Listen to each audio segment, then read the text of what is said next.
Okay, Derek here.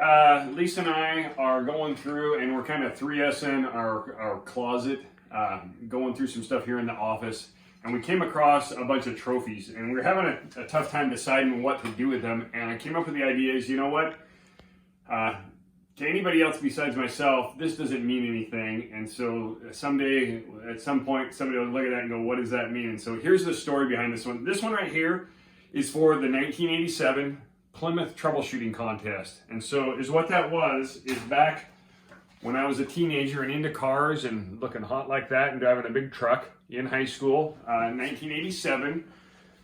I was in auto shop class at Lincoln High School. The sign that I made still hangs above the door, just so you know.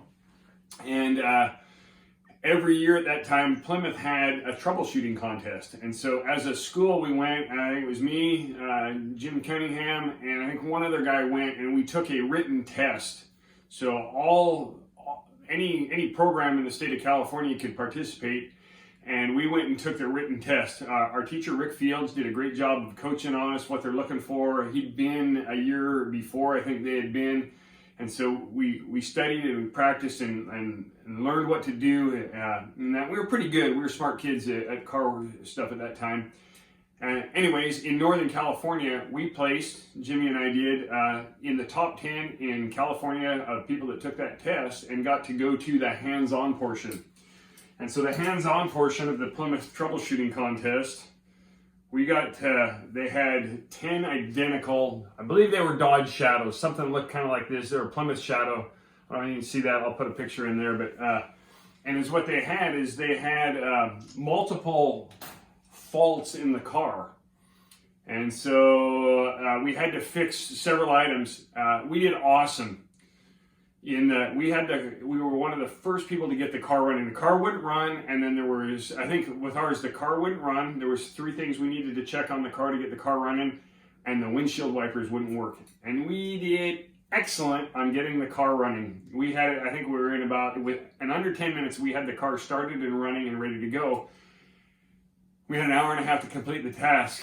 The next hour and 19 minutes we spent trying to find the relay for the windshield wiper. And it turns out in the end, the windshield wiper relay that was bad, we knew that's what we needed, but we couldn't find where it was behind the glove box.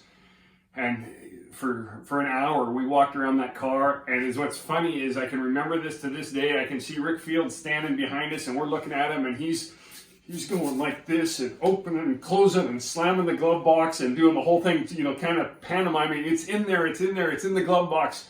And it turns out at the last minute, we found it was in the glove box. We closed the glove box and we put the hood down. We got in the car and we had to go do a test drive and do all of that. And I remember that we had left something off, and we were gonna take points away. And so we lifted the hood back up and I put a cover back on. We put the hood down, and as we drove out, time expired, but since we had the car running on the loop. Anyways, I don't know how we did in the state. There were still cars that were not running, and so we were in the top 10 in the state, I think, somewhere in there. I don't know for sure. And they gave us this nice trophy here, and I've got this cool belt buckle right here. I've had that for a long time, since 1987. And I had one of those silky jackets that said AAA Plymouth Troubleshooting Contest on it. And a while back, I got tired of having the jacket because it didn't fit me at all or anything like that. And so I cut that out, and I've got that framed. Actually, it's right there on the wall. It says Plymouth Troubleshooter, California. Let me grab that, or at least I can take a picture of that. There is my thing. I framed that and hung it up there. And so that is the story behind this trophy. So when I'm dead and gone, and if it's still around, kids, you know where. That's the story behind the 1987 Plymouth Troubleshooting Contest wrench trophy. There you have it.